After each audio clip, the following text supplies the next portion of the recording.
everybody. I'm Debbie Davis, and I'm an alcoholic. And it is really a treat to be here. I want to thank Jimmy, who invited me 2 years ago. Glad he still remembered after all this time. Happy to be here. I want to thank my hosts, Margaret and Beth, the gifts, but mainly I want to thank you for the program. This is a phenomenal group of people that you've assembled. And, you know, to kick this off with Bobby on Thursday night, I love his story. I want him to record my voicemail. I love his accent. You know, just, how you doing? You know. And I love Ellen. I've known Ellen a long time. I have my own Melissa stories. And I could have listened to her stories the rest of the weekend. She is so fun and so real with that experience, and it's such a treat for me. If you were here and if you missed the history last night, you really missed something incredible. And if you didn't get a little emotional in your heart, you need to go to more meetings. That was so awesome, Mike. The history was so well done. I've heard other people do history, and well, it puts you to sleep. So, you know, and Mike brought it right into the present. I just loved it. And then we kick it off with 1 and 2 by Mr. Parker. My God, and I'd have been here 2 more hours with you, Charlie, telling stories. I loved it. And what a crafting way this morning of step 3. Thank you, Ron. We have so many more awesome shares this weekend because we've got Kent and Katie, we've got Mike and Beth and Harold. And they're going to be talking, they've all been focusing on the recovery, and I have the opportunity to talk about our other 2 legacies. That's why we read what we did this morning. One other little shout out before I kind of share my experience, strength, and hope is that I know we have one birthday today for 29 years, and this is not just any old birthday in the sense that this lady, Amanda's all the way from Wales, UK, so she's 29 today.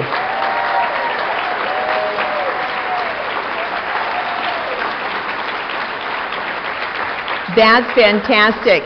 And all I can say about that is, happy birthday to you. I'd sing the whole thing, but it's cutting into my time, so. So my history and how I even became so fond and loving of these other 2 traditions is I started this journey of recovery after 2 relapses and finally got a sobriety date, and that's February the 8th, 1976. So I've been walking with you for 43 years. And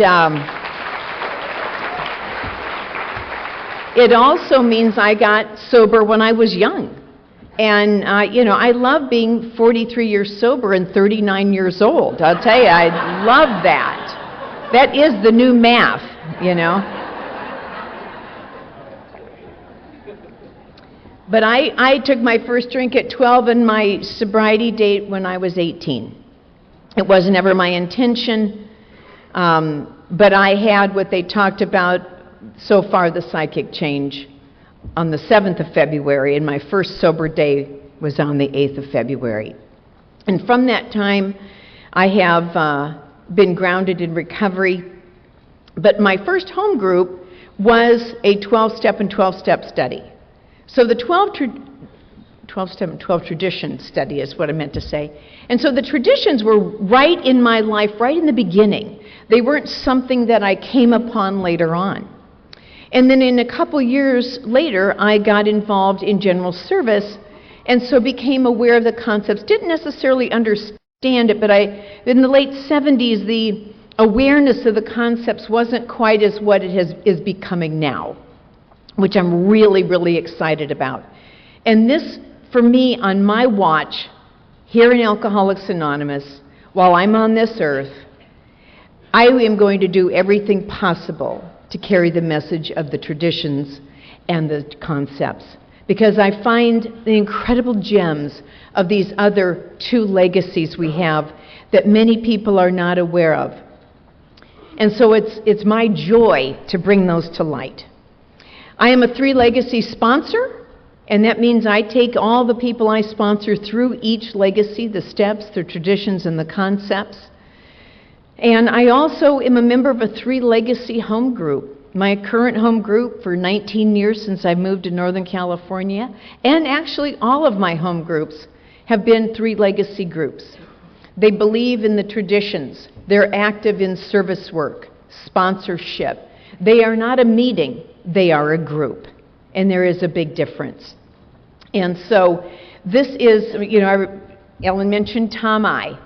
And when years ago he said, if you are looking for a 3 Legacy home group, prepare to go on the hunt, because they are not on every corner. I've seen meetings become 3 Legacy groups, and I've seen groups become meetings. So I'm always encouraging people, if you are in a meeting, I hope you'll take a look at launching that into a group. This is the foundation of our traditions, is groups involvement, not simply meetings. So we have our 3 legacies. The legacy of recovery we got first presented to us in 1939 in our book, Alcoholics Anonymous. In 1950, we were presented and unanimously adopted in Cleveland in 1950, our second legacy, the 12 Traditions. And in 62, even though the General Service Conference had been going on now for 11 years, the 12th year, they were presented the concepts and they were adopted as well. So I have 1 hour to cover a lot of territory, and so I just want to touch on the concepts in a way. Now, my first question really is, how many of you have ever been in some facet involved with general service? If you just show of hands. Whoa, this is the choir. How cool is that? Usually there's a few little nerdy ones that would dare to put their hands up, my people. So you understand about the general service terms and so forth, but that's not what I'm going to focus on. I'm going to really share more with the people who are not involved, who haven't been involved yet. One of the things I ask all of the people I sponsor, that sometime during their recovery journey, that they are a GSR, that they are an intergroup rep, and they're on an H&I panel. Because all 3 of these things will open up your world to people you never would have met if you never left your chair in your group, on your corner, in your town. And I went for the gusto of drinking. I want to go for the gusto of Alcoholics Anonymous fellowship. And that's what it introduces you to, is the entire fellowship beyond my seat in that meeting. And so I want to just lay out what it looks like. Now, where do you find about the concepts?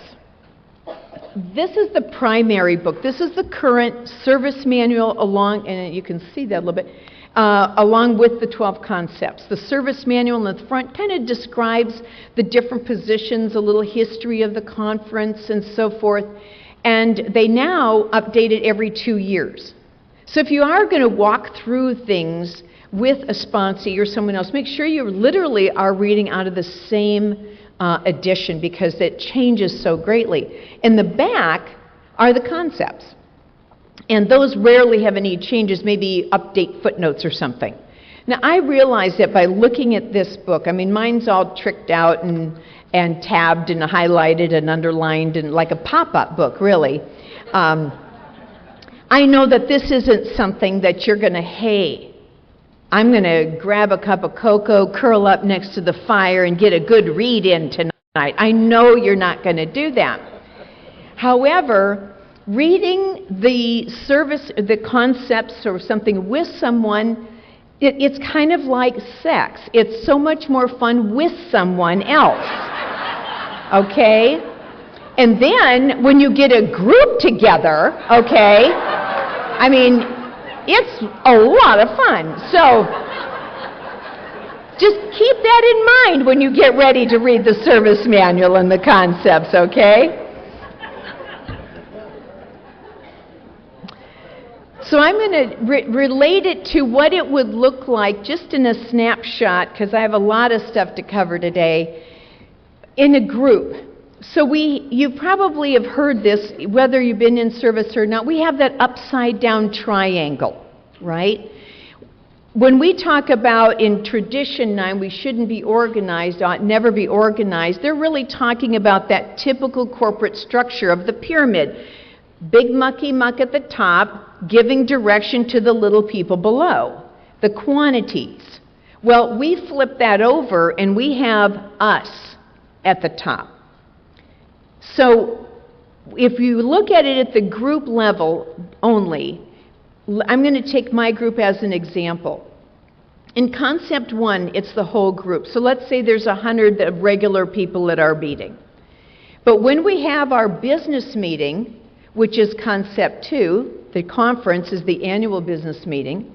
When the group has their business meeting, we go from 100 in attendance to about 30. And what happened to the other 70? Well, maybe they were visitors, it's not their home group, they don't care. Basically what they're saying is, we're going to give you 30 people the delegated authority to make the decisions on behalf of the group. So through group discussion, group conscience, we make decisions, but these 30 people cannot effectively enact them, so we delegate it to the secretary of our group, which would be the equivalent of concept 6, of the trustees. But our secretary is just one person, but we hold that person accountable for make sure the meeting runs well, to make sure the speakers are there, and be our leader. Well, they can't do all the commitments, so they delegate to all of us little worker bees for literature and greeting and coffee and setup and timer and bell ringer. And that, in the general service structure, is transferred to the 2 corporate boards who are responsible for the day-to-day business. So you go from 100 people group to the business meeting of 30-ish who make decisions and delegate that to our secretary to carry it out, and they delegate to the worker bees. You've just covered concepts 1, 2, 6, and 8. It's a series of delegations.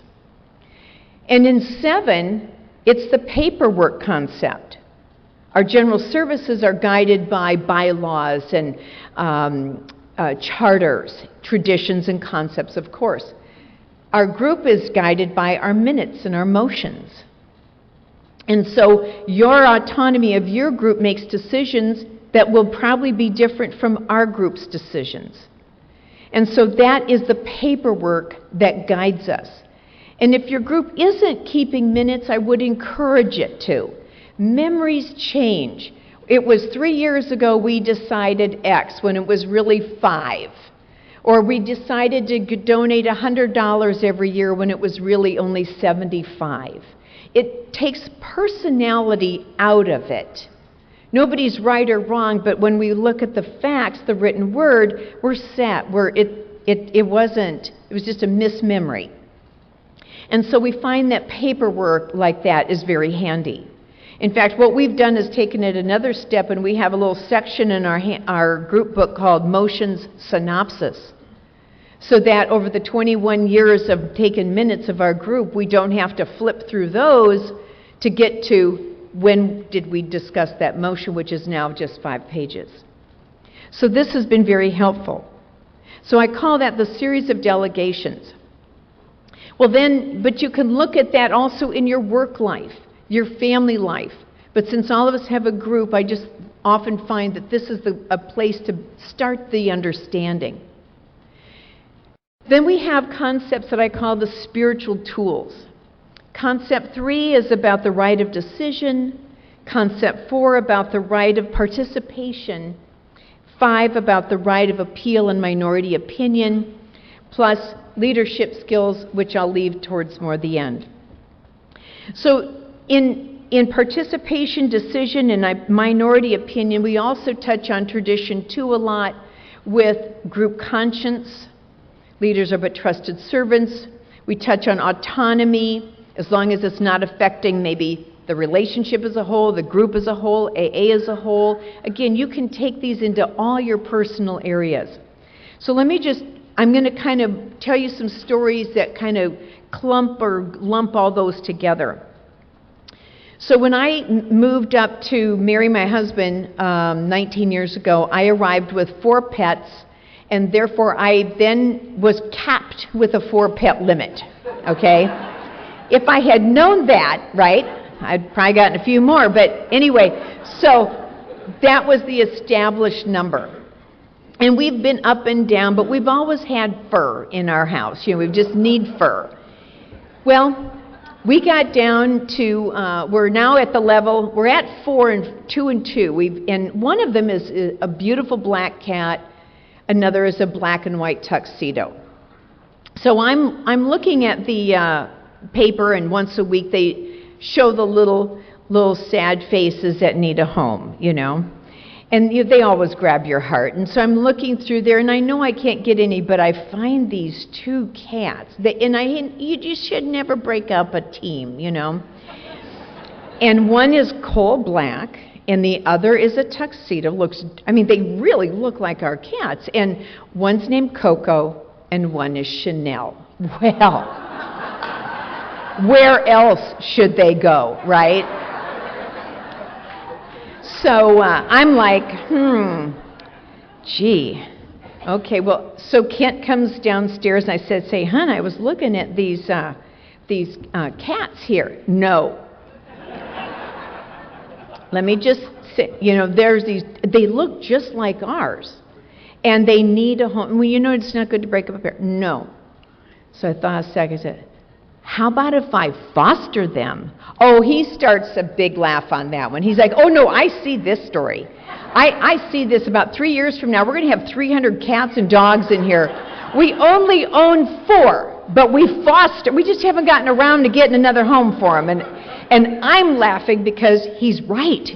Once you open that door for me, I'm on it, right? So part of the group conscience and respecting his, in my opinion, minority opinion, I said, well, okay, and he walks away, but I kept thinking, they look just like ours. I wonder if he'd notice.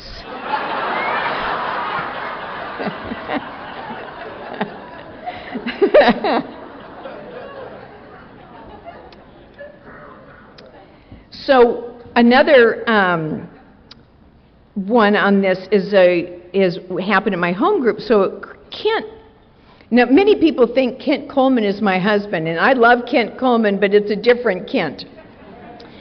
And so he loves to play word games. And he says, for Christmas one year, you're going to get something you are absolutely going to love, and no woman in the world will get it. And well, can you imagine right where my mind goes? Like, whoa. And so Christmas comes, and there's no big deal. Our kind of gift thing is it has to fit in the stocking. So it's just really some fun stuff. So open the stockings, no big deal. And he says, oh, no, I got one more for you. Okay. Well, in another part of the house, we have 2 other stockings. Mine is 4.5 feet long. Okay. It's got my name on it and everything. And Kent's is about 3 inches high, and we have an arrow pointing, so in case you miss it. So he pulls mine down from the wall, and I'm like, oh my God. So out comes this cylinder, and I open it up, and I'm like, oh my God, you're so right. No woman in the world would have gotten the Concepts window shade. And I loved it, right?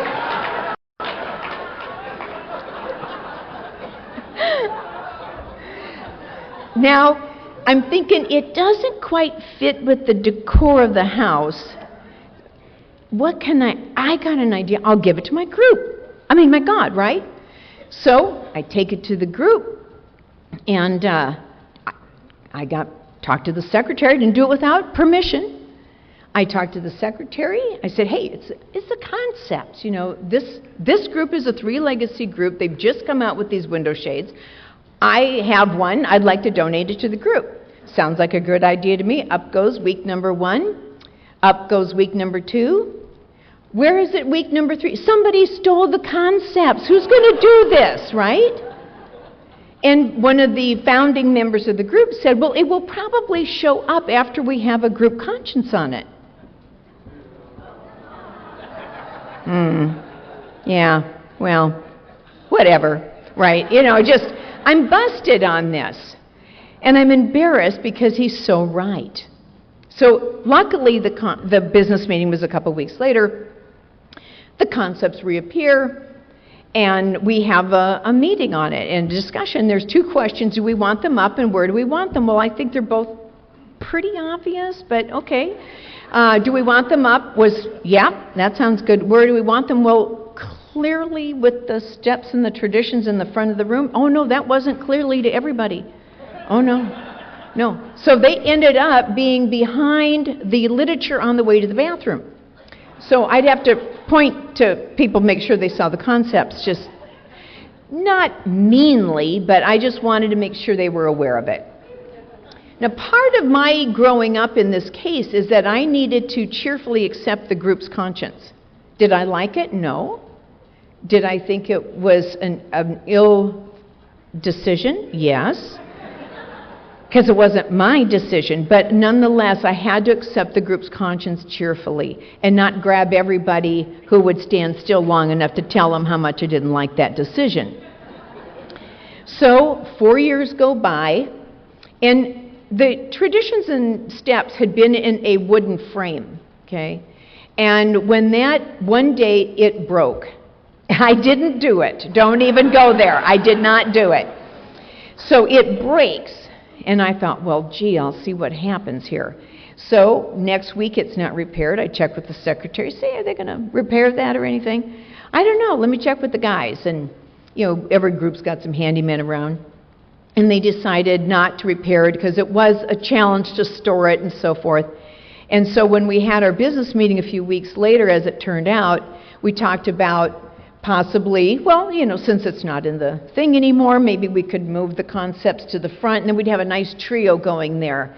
And so I set one of my sponsees up to present that, you know, so that I could support it fully, right? And happy to report that it only took 4 years, but now the concepts are in the front of the room. Yes. I love to encourage groups, if you don't have all 3 legacies, please consider it.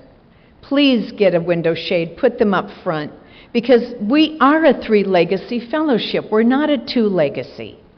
And the other thing, I was at a meeting maybe about a month ago, and I just did a friendly encouragement, and the guy came up to me afterwards. He says, you know, we actually have the concepts. I said, well, where are they? He said, well, we decided it would scare away the newcomer. Too many words. I said, the steps are going to scare them away. They're not even going to get that far. You know, if they're looking for a reason, it's not going to be. You know what? This group had these concepts. Oh, my God, way too much. I'm out of here at AA. I mean, really, they're not going to be doing that. If anything, the people who've been here a while might get an interest, might get an education, might help round out their recovery program into the other 2 legacies. I don't think we have to worry about running off the newcomer with the concepts. Another story about that is when we talk about right of decision and leadership, that right of decision is, there's my hula hoop world, right, that I can make decisions in, but anything outside of that that's going to affect other people probably should be consulted. And I'm sure many of us can think about things like that when we've been somewhere and we should have thought about the other people around us. I'll give you an example of misuse of that. So a group I belonged to, they had a quarterly gratitude breakfast. It had been going on for many, many years. It was a wonderful event, and it was a 2-year commitment because there's only 4 meetings a year. And they, through group consciences, as the years progressed, they decided to make it 1-year commitments. And a little while later, through group conscience, they decided to invite another group to sort of co-host. We would be the main, but they'd be the co-host, so they would get the 10-minute speakers or help in the greeting line and just kind of introducing another community to the breakfast. And the very last secretary, there's a reason it was the last secretary. He got up and he said, we're going to go back to the way it was. We're going back to 2-year commitments, and we're going to get rid of that host group. Now, many of my gals had been working on it for quite some time, willingly, lovingly, loved to serve it, but they were really kind of ready for just this last year, and so there was a question, can we have some discussion on that? And he said, no, I have the right of decision. This is the way it's going to be. Well, needless to say, his leadership skills were not sufficient for anybody to back him up. They didn't want to follow him. And they said, well, you might make this a 2-year commitment, but I've only signed up for 1. And it did only last 1 year. It was a misuse of that right of decision to go beyond the means of what you should have without consultation, without any kind of discussion of the people who are directly affected. So that's kind of a misuse of that. Also, we have right of decision is, it's the same group. We have one of the commitments is the treats. And I don't know about your group, but I mean, sometimes you get the donut people versus the cookie people. You know, you just think, seriously, did we... How we get such important things on our list when of what we've been doing in the past life. So we designated as the treats person so that you have the autonomy and right of decision to decide, right? I mean, big decision there. So this particular group had 6-month commitments on this. And this one gal, we loved it when she was the treats person because she loved to bake. And so we'd get these professional-looking things. It's just like, oh, my God, you looked forward to going to the meeting for that as well. And so she'd bring those beautiful presentations. Well, we hated when she had to rotate out. We tried to change the rules so she could have it forever. But, okay, rotation it is. And so we... got this next girl. Well, we typically give you the job description just, again, to help you know what your guidelines are, and this is kind of touching on Concept 10. Well, about 3 weeks in, I mean, we're still seeing the same beautiful presentations, but the treasurer comes to me and he says, you know, I don't know what to do. We're getting these bills like $35, $40 a week for treats. And we have an $8 limit.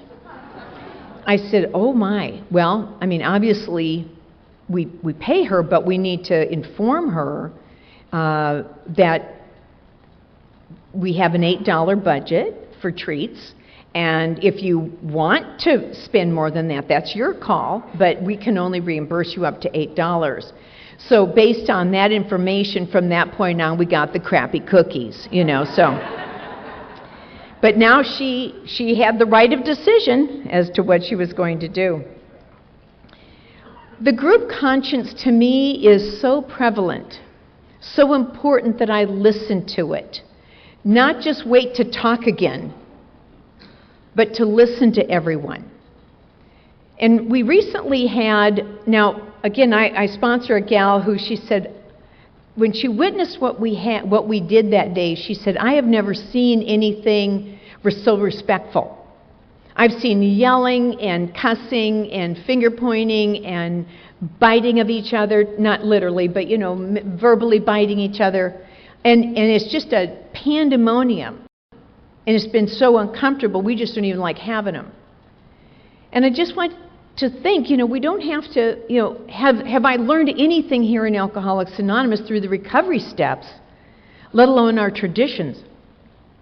And so we had this topic that was, two topics were brought up at a recent business meeting about maybe 5-6 months ago.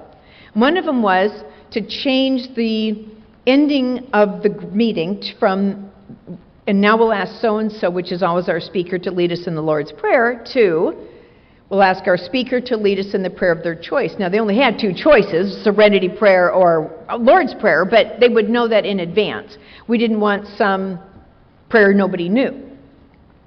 And so I thought, that's a no big deal.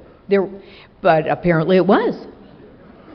And when we had our business meeting on that topic only, we didn't discuss anything else. This was a group conscience review. And the secretary started off with the topic, and every person got to speak a few words. And then when we had fully gone around, the important point was we had passion on keeping it, passion on changing it, and most of us were whatever the group it decides is fine. It didn't matter either way. And when we came down to the vote, we did a written ballot. You will get a truer group conscience with a silent written ballot. This is not, should we get a new coffee maker? This is a very emotional type decision. And if you do a show of hands, it's, well, how's my sponsor? My friend wants it this way, or what should I do? You won't get a true group conscience, I guarantee you. Same with voting for people on positions. A written ballot will take only a few more minutes to get that true group conscience. Not the favorite, not the cute one. I really, really believe in that. And when we came back around, there were 24 of us at that group conscience, 12 for, 12 against. I have never seen a vote right down the middle. But what it was is so it didn't change, but everybody was respectfully listening, making it a safe place for you to be vulnerable, to have a minority opinion, to have a different opinion from your sponsor or your friend. And that, to me, is priceless. That helps empower each of us to find our voice, to find our way to serve, is by doing things like that and honoring that group conscience. Moving on quickly, we talk about, in tradition, as concept 10, about the the responsibility matched with the authority. And again, like the girl with the donuts and the treats commitment, that's kind of an example, but also about the coffee maker. If I'm a coffee maker in my group and I come to your group, I can guarantee you the duties will be different. But if I don't know, I'm just given the keys here, I'm going to do the best I can. I'm going to make the coffee the way I know how to do it. I'm going to arrive when I think I should. Well, that might be an hour later than it's expected. I might have other duties to do. So we find that by lining out the responsibilities, kind of that job description, better than verbal, because verbal gets dropped or added to, and a written keeps it consistent. We do literature the same way. You have your, if you want to put this book here and this one there and the next one wants to flop the books, that's your right of decision. But the other types of things that we do keeps the continuity to it. So if you don't have job descriptions, you might consider that to help with the consistency that your group has really given thought to. Get the best people for the job. And it's unfair for a group and for a person to have, someone, we all have heard the story, I went to the bathroom, came back the GSR, just because nobody wanted to stand for it. You never come back as the literature guy, And so I think for the group, there is a suggestion. I know some areas, the resources are really, really slim. I understand that. For most of us, though, let's not just bypass that responsibility onto somebody. If we haven't done that position and there's a reason they suggest 2 years sober, perhaps we do that. Maybe it's time to step up instead of, well, let somebody else do it. No, maybe it's time for you to do it. So get the best people for the job, people that will go to the meetings, that will report back and be a part of it. And then the warranties, again, I don't have time to really talk about those, but those to me are they encapsulate the prior 11 concepts in nicely shaped. The one I want to focus on for a moment, though, is Concept 9. Concept 9, I have referred to so many people, whether they're familiar with general service or not, to this concept because it's all about leadership. And all of us at some time will be a leader. Maybe it's a little ad hoc committee, or maybe it's the head of the coffee committee or the greeter committee, or we, serve in different ranks where we're in leadership. These are the most awesome tools I know of about leadership. There's about 9 bullet points, but I'm only going to focus on one of them because it's the hardest one, and that is the criticism. Criticism, he calls, is the acid test, and we're not talking about the LSD kind, okay? So it really is the acid test of what your character is, because none of us like criticism. Yet, if I can look at somebody telling me stuff or something I've done wrong as one of two ways. I can look at it as criticism, or I can look at it as course correction. It all depends on my emotional attitude. Because so many times if I feel somebody coming with some heat on me, well, naturally, it's a human defensiveness that comes up. But I can't hear them if I'm already preparing my defense. I cannot hear what they're saying, and that was the point of this particular part, is listen carefully to what they say. And is there any truth to the information? A lot of times the defense might be because there is truth to the information. And if I was to summarize this particular beautiful point in this concept of leadership, separate the information from the emotional delivery. Was there any truth to the information? Take my own inventory, make my own corrections, learn from it, move on, not stay there where I felt bad.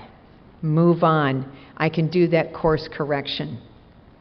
And then who would know that in Concept 9 you would learn about sponsorship? There's a fabulous paragraph about sponsorship.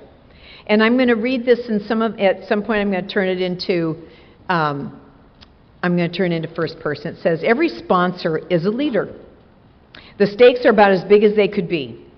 A human life and usually the happiness of a whole family hang in the balance. What I as a sponsor do and say, how well I estimate the reaction of my prospects, how well I time and make my presentation. Now we're going to step it up a little bit. How well I handle criticism. They're watching. They're always watching. And then we're going to take another giant leap here. How well I lead my prospect on by personal spiritual example. Do I just talk it or do I walk it? These qualities of leadership can make all the difference, often the difference between life and death. So sponsorship is very important, and if I've learned one thing about sponsorship, it's the gift of listening. Many things are said if I just listen. I can pick up a lot of things. Well, in the 12 traditions, we have a short form, we have a long form, and we have what I like to call the original form that was presented to us in April of 1946 through the grapevine. There are very few changes made from the original into the long form, but there were a few changes. And there were only 2 changes made before they were adopted, and one was in the 6th tradition and the 12th tradition. They were presented in 1949, November, in the grapevine, our short form. If any of you have the grapevine and digital archives, you can always see that. It's a wonderful resource for that. Now, years ago, I heard, where do we find again the 12 traditions? Well, we find it in the 12 and 12. So this is my original 12 and 12. It's 1974, although I got it in 1975. This really is a pop-up book, I'll tell you, this one is. And I love it because I have all these notes, and like many of you, I know your big books are falling apart, and it's a badge of honor when they're falling apart and all beat up. I worry about the ones that are pristine. You know, it doesn't look like you've been in there much. And I heard maybe about 15 years ago in a meeting that if your book is falling apart, your life probably is not. And so I hope you got well-worn books. I was at my home group one night, and we read the long form of the tradition the last Monday of the month. My prior home group did that as well. And part of it is, you know, because, again, we want people to know about that. And we always get really excited, big cheers when they say, and now tonight's a long form. Wow, I mean, it's a stadium applause, you know, we just really go for it. I'm sitting next to this woman who says she's 25 years sober. She's been away from AA for a while. She's just coming back. I'm fantastic.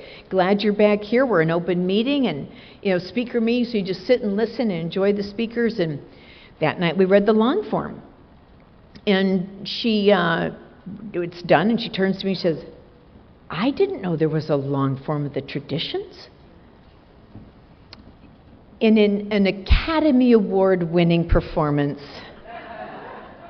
I turned to her and I said, well, that's why we read them, because there may be other people who don't know that there's a long form of the traditions. But that is not what I was thinking at all. I'm thinking, where have you been for 25 years? My God, what do you mean? And then, second thought was, well, if you've only gone to meetings, if you've never been in any kind of service, if your sponsor has not been involved with service, I think you probably could be 25 years here and not know there's a long form of the traditions. But again, on my watch, I want to make sure that people know about them and will come to understand the value in their personal life as well. Now, I don't have time to review all of the traditions, but I want to highlight a few of them. That first tradition, our common welfare, should come first. That I am just one among many. I'm part of the small group of the greater whole. You know, how is the best way that I can express that tradition? It's in my meeting manners. You know, do I come in late? Am I disruptive? Am I on my phone? Am I talking all the time? Basically, they explain to me anybody around me is affected. When I get up, talk, check my phone, blah, blah, blah.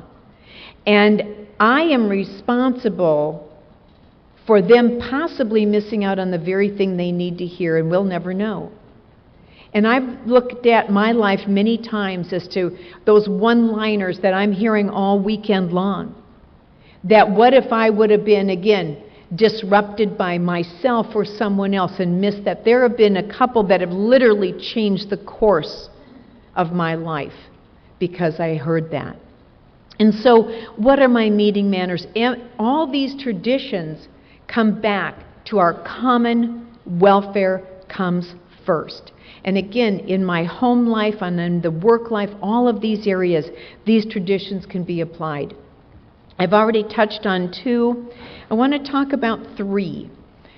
This seems like kind of a no-brainer, and yet it can be very confusing, it appears. It says the short form, the only requirement for AA membership is a desire to stop drinking. But it seems like that's optional. Not the desire to stop drinking, the fact that you've ever drank, okay? When I think that you have a desire to stop drinking, I'm assuming you've been drinking. You drank, you've had a problem with alcohol.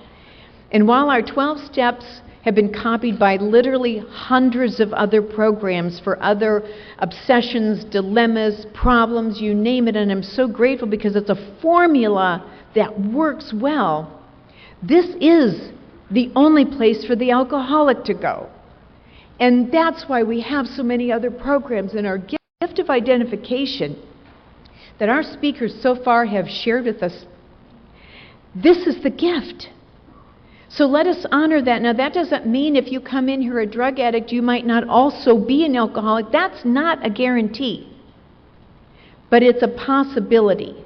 And we want you to find that out by going to open meetings and listening. And we want you to find the place where you're going to identify. It could be here and it could be there. But they told me very beginning in the beginning, respect where you are. Respect the program you're in. Don't try and change it for you. Don't try and disrespect it because you think you're more important than the common welfare. And I'll tell you a quick story that when I was introduced to Alcoholics Anonymous, it was through a treatment program. And so we were called chemically dependent. Now that's a lot of syllables, that's a lot of words. So I came out into an area in Minneapolis where there were other people who said that. Not many, but it wasn't like I was odd. I wasn't the only one not saying I'm an alcoholic. And I don't even want to be here, let alone paying attention to what's going on around me. And so one day I'm at a conference, working the registration, and the gal comes up. She says, I say, you AA or Al-Anon? She says, I'm chemically dependent. I check the AA box. Off she goes, and the old-timer sitting next to me says, quote, what the hell is that? I said, well, that means we're an alcoholic and a drug addict. He says, hold on. Here in Alcoholics Anonymous, we're just simply alcoholics. He said, because that new person coming in the door here and you say chemically dependent is going to shake their what? I got a problem with alcohol. I'm looking for help with my drinking. I don't know what is that? Maybe this isn't the place. One more time, he helped me see my responsibility here as a member of AA, if that's what I'm thinking I am. And I do. Now, this was the first time that I also had the opportunity or the awareness that I have rights and responsibilities, right? I have the right to say and introduce myself however I want to. However, don't I have a higher responsibility to be more of the common welfare? To do what maybe the successfully sober recovering people are doing, perhaps make those adjustments? Yeah. I could have kept saying that. But when what I call gently conformed to identification, my roots went deeper. My commitment here went deeper. My love for AA, because you see, I didn't know it, but if I had kept saying that, I had intentionally been putting myself different, apart from, not a part of. And so I find that when I'm in a closed meeting of Alcoholics Anonymous, we had one, the book study I used to go to, would always say, anybody here who is, needs another program, not an alcoholic, you know how that word is, I'm not saying it very well. Does anybody here need to find an open meeting? In 43 years of closed meetings, I have never seen anybody say, I'm in the wrong place. No, never seen that. However, we would go around, we'd introduce ourselves, and all of a sudden, somebody'd say, I'm Joe and I'm an addict. Up, radar, how'd they get through security? Oh my God. Well, generally, when you send anybody in their first 30 days, Joe is also in his first 30 days. Joe doesn't know anything. He's either maybe got misinformation. They just said, go to the AA meeting. I just looked on the schedule. Joe doesn't know anything. And our group conscience said that we're not going to call anybody out, but again, when we're doing sharing and stuff, we raise hands. We don't call on Joe. Joe needs more listening than he needs sharing. But also the sponsorship people would take the time afterwards and just kind of explain about AA and so forth. Well, I didn't think it was just their responsibility.